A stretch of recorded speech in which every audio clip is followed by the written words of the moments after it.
When we think of Australia, several things may come to mind. Uluru, kangaroos, the Great Barrier Reef, or perhaps even its abundance of dangerous bugs and wildlife. But beneath the sun, sand, and surf is a prolific amount of cold cases that have left detectives grasping at straws. In today's episode of Voices in Panic, we'll be exploring 3 cases from Australia. Sarah McDermott.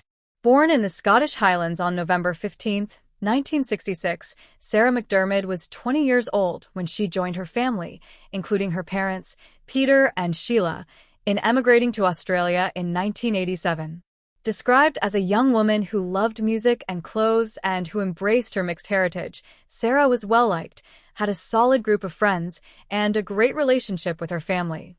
She was particularly close to her brother, Alistair. However, what was supposed to be a fresh start for the family turned into a tragic nightmare with Sarah's disappearance in 1990. On the morning of July 11, 1990, at around 7:20 a.m., 23-year-old Sarah left her home on Skye Road, Frankston, to head to work as usual. She was dressed in a gray suit and had in her possession a bag containing sports clothing, a tennis racket, $60 in cash, and a Walkman.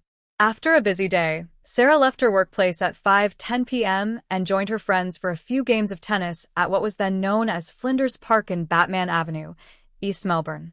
After the game, Sarah, along with her friends, headed to Richmond Station, where they found they'd just missed the Frankston Line train. Instead, the group got a train to Caulfield before changing to the Frankston service. The 2 friends who had been with her disembarked at Bonbeach, while Sarah continued to the Kananook railway station where she'd left her car that morning. The last time the 23-year-old was seen was when she got off the train and headed for the poorly lit car park at approximately 10:20 p.m. When Sarah didn't come home by 1 a.m., her family grew concerned. They sent one of her brothers, Ian, to look for her at the station. Her car, a red 1978 Honda Civic, remained still locked, but Sarah was missing. Despite this alarm, the young woman was not called in as a missing person until the following morning when her family found out that she'd gotten on the train home and that she hadn't turned up to work that morning. They had hoped that possibly she'd stayed at a friend's the night prior. Authorities were sent to investigate Sarah's car and were disturbed when they found blood stains beside it. They immediately suspected that the 23-year-old had been assaulted due to the amount of blood they had uncovered. Forensics later confirmed that this blood belonged to Sarah. They also found drag marks which led into the bushes, as well as a lighter that was identified by the family as having belonged to Sarah. Soon, witnesses came forward. They had seen the young woman step off the train and head across the footbridge to the car park, where several people had heard a young woman scream, "Give me back my keys." Another variation of this quote has been reported as, "Give me my car keys and stop fooling around." A sea, air, and land search lasting 21 days took place, utilizing 250 police officers. But this attempt to gather clues proved fruitless. One detective sergeant stated his belief that the attack on Sarah had been opportunistic, and her father, Peter, agreed with this statement. Since she always wore expensive-looking clothes, it's been theorized that she was perhaps attacked for any money or valuables she may have had on her. After this, however, Sarah's case begins to grow cold. In May of 2006, an inquest returned the verdict that she'd met foul play, but the exact circumstances are unknown. 5 years later, in 2011, convicted serial killer Paula Denaya, who killed 3 young women in 1993 and had previously gone by the name of Paul before identifying as a transgender woman, was interviewed by police. However, she denied any involvement with Sarah's disappearance. It's been noted that although Denaya's second victim lived near to the station where Sarah went missing, her MO does not match. Denaya confessed to her crimes and did not hide the body of her victims. Then in May of 2014, News Corp Australia claimed that police investigators were considering convicted serial killer Bandali Debs as a possible suspect. In 1997, Debs took the life of a teenager named Kirsty Hardy, and in 1998, he executed 2 police officers. According to the media company Fairfax Media, a senior police source noted it was common practice for homicide investigators to examine links between unsolved cases and known offenders. Debs also denies any involvement in Sarah's case. In September of 2004, the 23-year-old's case was featured on the Australian psychic TV show called Sensing Murder. In the program, several psychics claimed that Sarah was dead and her body had been thrown into a now-closed rubbish dump on Mornington Peninsula. This program led to a Frankston resident becoming inspired, and he scoured the area on his bike, finding what he thought to be two shallow graves. When he contacted the police about this find, he was asked to dig it up and the man refused, worried that he would incriminate himself if he did so. The two potential graves have not been looked into since, and authorities are naturally dismissive of theories that are offered up without evidence by so-called psychic sources. The main police theory, and perhaps the most compelling one, involved a sex worker named Jody Jones. Prior to Sarah's disappearance, Jones had been sentenced to 12 years after being convicted of manslaughter when she had jumped on a man's chest while wearing stilettos. Despite this and a list of prior crimes, she was let out early. Police theorized that Jones had led several homeless drug addicts to jump Sarah as she approached her car, and that the group stole the 23-year-old's bag and stabbed her in the back. On July 23rd, just 12 days after Sarah's disappearance, police pulled Jones in for questioning. Several of her friends had stated that she'd confessed to slaying the young woman along with two men and that she was worried they would go to the police. Jody Jones died 14 months later from a heroin overdose, aged 26 years old. If Jones was involved in any way, it seems likely that we will never know. In the years following Sarah's disappearance, her family left the Frankston area due to having items thrown in their front garden and their car graffitied. A memorial has since been established at the Kananook railway station, and Sarah's family frequently returned to place wreaths. There is a reward of $1 million available for anyone who can provide information leading to a conviction in Sarah's case or to her remains. Rihanna Burrow. Born February 7, 1980, Rihanna Burrow was described by her teachers as a cooperative and friendly girl with an infectious smile. She was a high-achieving student who was expected to go far in life, and she had a small, close-knit group of friends. Tragically, however, all that changed in 1992. In October of that year, Rihanna, now 12 years old, was living with her mother and brother in a home on Wakefield Avenue in Morphett Vale, a busy suburb of South Australia. On the day of October 7th, Rihanna initially planned to travel 5 kilometers away to a shopping center to have lunch with her mother, Paula, who was studying at the adjacent college. However, on this particular day, the public bus drivers went on strike, leaving Rihanna with no way to travel to meet her mother. Although she couldn't carry out her regular plans, the 12-year-old arranged with her mother to walk to a nearby newsagent for a Christmas card for her pen pal. Although it was only October, the international postage to America would mean that the card would take some time to arrive at the other end. At around 10:30 a.m., Rihanna walked away from her home. She purchased the card at 11:19 a.m. at Ranella Shopping Center and was later seen at around 2:30 p.m. at Morphett Vale High School, a route which she used as a shortcut between her home and the newsagent. After this, Rihanna's movements are unclear. At around 4:10 p.m., her mother, Paula, came home. She found the front door of the house locked and noticed that the TV was on. A vinyl record was strewn on the floor of the living room as if her daughter had been playing it. The Christmas card, purchased for Rihanna's American pen pal, was lying on the table, still in its carrier bag. The young girl herself, however, was nowhere to be seen. Immediately concerned, Paula began to call around Rihanna's friends and family members to see if anyone had seen her. And she also started knocking on the doors of neighbors to find out if they knew where her daughter was. But each time, Paula drew a blank. By 6 p.m., she had phoned the police. Although the authorities did not take the case lightly, they had precious little to go on.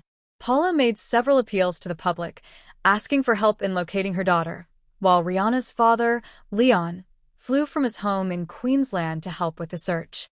Rihanna's brother could not provide any clues to the investigation, given that he had not been home at all that day. It wasn't long before police began to theorize that Rihanna had been taken from her home. It was believed that the 12-year-old had made it back to her house, but was approached by someone who'd come to the door. None of her personal belongings were missing, suggesting that Rihanna had not intended on leaving again after returning from the newsagents, or perhaps that she had left in a rush. As a result of the number of public appeals organized by law enforcement, by November 25th, authorities had received over 1,600 tips. In one day alone, they received as many as 140. The hopes of those invested in the case raised when one of the tips pointed to a sighting of a girl on Acre Avenue who resembled the missing 12-year-old. But it was sadly established the girl was not Rihanna and had nothing to do with the case. Rubbish dumps were searched, and exploration of the bushland around the area turned up no new leads. Several tips that were called into the police were determined to be hoaxes, and many more led to dead ends. One tip-off even led police to believe that Rihanna was being held hostage in an apartment block on Anzac Highway in Carrelta Park. Police raided the building, but found no sign of her, leading to an overwhelming feeling of hopelessness for all those involved in the case. Another sighting was that of a white car with Victorian license plates, which was seen in the area and had been reported to law enforcement. However, it was never found, and this line of inquiry has since been abandoned. According to a 2012 article, Rihanna's family were contacted by authorities who had narrowed down their suspect pool. At the time, the police were investigating at least one person who knew the young girl but was not related to her. It's unknown exactly what became of this lead, but since Rihanna's abductor continues to go free, it seems unlikely that it panned out.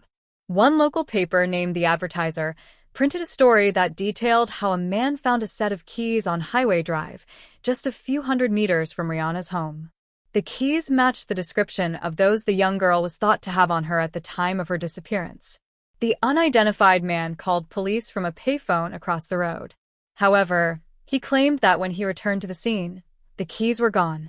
According to authorities, who were later asked about this detail, the man had gone to the scene over a month after Rihanna's disappearance because his conscience was bothering him. On the afternoon of October 7th, the man had apparently seen a girl matching Rihanna's description near a white car in the same location where he'd discovered her keys. While this seemed like a promising lead, it appears that nothing more has come from it, and Rihanna's keys have never been recovered. Although there is little to go on, many online sleuthers have offered up theories in regards to Rihanna's case. One Reddit user wondered why the 12-year-old had spent so long at the shops and speculated that she may have met someone or perhaps stopped for lunch and unknowingly caught the attention of the perpetrator. Others have postulated that since the door was locked and there were no signs of a struggle, Rihanna must have gone willingly, likely with someone that she knew. The final theory often discussed is about the potential link between Rihanna's case and the unidentified serial rapist, Mr. Cruel, who attacked multiple young girls in the 80s and 90s in Victoria. Mr. Cruel's known cases have similarities to that of Rihanna's. For one, the 12-year-old fits the age range of his victims, and he only attacks during the school holidays, and October 7th, 1992 was a holiday. Mr. Cruel was also known to be from the Victoria area, and the car linked with Rihanna's disappearance was the white car with Victoria plates. Many have wondered if Mr. Cruel left Victoria since local police were throwing so much time and effort into trying to apprehend him. A concrete connection between Rihanna and Mr. Cruel, however, has never been made. A month after Rihanna's disappearance, a reward of $100,000 was raised for anyone who could provide information leading to either a conviction in the case or the young girl's remains. This reward has since been upped to $1 million. Anyone with any information on the disappearance of Rihanna is encouraged to contact Crime Stoppers. Jaden Lesky. Jaden Raymond Lesky was born on April 30th, 1996 to Belinda Williams and Brett Lesky in Newborough, Victoria. Jaden, who was just 1 year old, was last seen alive by his mother's boyfriend, a man named Greg Demisevich, who was a self-taught mechanic. The couple had reached a place in their relationship where Belinda felt comfortable leaving the two alone together, and Greg frequently asked to babysit little Jaden. On June 15, 1997, Greg left Jaden sleeping in his home while he went to pick up Belinda from a party that she was attending with her sister. During that time that he was gone, chaos unfolded on Greg's doorstep. During the course of Greg's relationship with Belinda, he'd actually been seeing his ex-girlfriend, a woman named Yvonne. On the night in question, upon seeing him leave, Yvonne's ex-fiancé and brother went over to Greg's front windows and smashed through the glass with weapons. They attempted to throw a severed pig's head through the window, but it repeatedly bounced off the frame, and so they left it in the front garden. Afterwards, the pair left. They were quickly ruled out of the subsequent investigation into Jaden's disappearance, as they were not witnessed leaving with the 1-year-old, and also drew attention to themselves by throwing stones at teenagers and starting fights. The local police force argued that these behaviors were hardly those of kidnappers. When Greg collected Belinda, she immediately asked him where her son was. Greg casually replied that he'd already told her that Jaden was in the hospital. Belinda thought back to a phone call she'd had with her boyfriend during the party. Earlier in the night, Greg told her that Jaden had burned himself on a heater, and that they were at the hospital. The young mother panicked and told her sister Katie, who waved her off, claiming it was probably one of Greg's sick jokes. Katie called Greg back and he admitted then that it was a joke. The siblings thought nothing more of it. In the car, on their way home from the party, Belinda told her boyfriend that she wanted to go and see Jaden. However, Greg had already presented her with another drink when she'd gotten into the vehicle and told her that she was too drunk and she would look like a bad mother. So, he dropped her off at her home at around 3:20 a.m., at which point the couple witnessed the vandalism that had taken place at Greg's house. Greg left almost immediately after dropping his girlfriend off, claiming that he had to go and find out who destroyed his front windows. But it was later found that Greg had called Yvonne at 3:09 a.m. and screamed at her. During Greg's trip back to the house, he was pulled over by police for a license check and a breathalyzer test. He did not mention the pig's head or that Jaden was missing. A few hours later at 5 a.m., he woke Belinda, who'd fallen asleep in front of her heater, and told her that he had lied and that Jaden had been kidnapped and they would have to call the police. During police interviews, Greg repeatedly pointed the finger at his ex, Yvonne, and claimed that he hadn't reported Jaden as missing sooner because he did not trust law enforcement and said Yvonne was sleeping with a senior officer. The search for Jaden is believed to have been the largest since the disappearance of Prime Minister Harold Holt in 1967. The 1-year-old's body was eventually found on January 1, 1998, at Blue Rock Dam, 18 kilometers north of the town of Mo, where he lived. His body was battered and had been weighted down with a crowbar and shrouded in a sleeping bag. He had a fractured skull and 2 broken bones in his arms, which had been inexpertly bandaged. The bag Belinda had packed for him, which contained toys and snacks, was also recovered. Due to the state of decomposition, Jaden's cause of death could not be established, although he is thought to have passed away from a head injury. His autopsy revealed that he had benzoxol in his system, something which is used to treat the symptoms of Parkinson's disease among other illnesses. While it's believed that the 1-year-old was drugged with this before his demise, it cannot be determined when exactly this occurred. Symptoms of the drug range from dizziness and nausea to hallucinations. The forensic evidence found on Jaden's clothing was contaminated with that of an unrelated case, adding another layer of questions to a case that already struggled to provide answers. Despite the fact that Jaden's body had finally been found, the exact series of events has continued to elude investigators even today. In 1998, Greg was charged with the murder of the little boy, but he was acquitted due to lack of evidence in December that year. A 2006 inquest, which Greg's lawyer insists was driven entirely by the media outcry, found that he had contributed to Jaden's demise and that he likely disposed of the body. Greg is noted to have spent several hours of the night in question unaccounted for. Belinda recalls that she repeatedly tried to call him at one point, but couldn't get through. He has also provided conflicting details, struggling to explain the night's events to investigators. Friends and family told law enforcement that Greg often locks Jaden out with the dogs, ignoring his cries. And Belinda confirmed that her son sometimes came home with bumps and bruises, but that she thought he had just fallen over and had not assumed anything more malicious. At the time of Greg's arrest, he still had wet clothing on. His wallet was also wet, as was some of the banknotes that it contained. This has led many to suspect that it was perhaps only hours beforehand that he'd been disposing of Jaden's body. One inmate of Greg's claimed that he had confessed, telling him a jacked-up car fell onto Jaden, resulting in accidental injuries. But this inmate's confession was deemed to be inadmissible in court. It's also been reported that he confessed to the accidental death to acquaintances of his, But this information has still not led to another arrest. There are virtually no theories about Jaden's demise circling around online communities outside of Greg's involvement. However, whether he did it accidentally or on purpose depends on who is asked the question. Due to double jeopardy laws that exist in Victoria, the case has been unable to move forward. Belinda has since joined a coalition asking for law reforms and repeatedly calls for change and for a $1 million reward to be made available. Belinda has since remarried and has gone on to have 4 children with her new husband. Greg has reportedly also become a father. He continues to maintain his innocence, but allegedly blames himself for leaving Jaden home alone. Although it seems almost certain Greg was responsible, the case remains open and officially unsolved. Once again, anyone with any information pertaining to Jaden's case is encouraged to contact Crime Stoppers at 1-800-333-000. And there you have the facts. Please leave a comment down below with your own theories and speculations, and remember to like this video and subscribe to support the channel.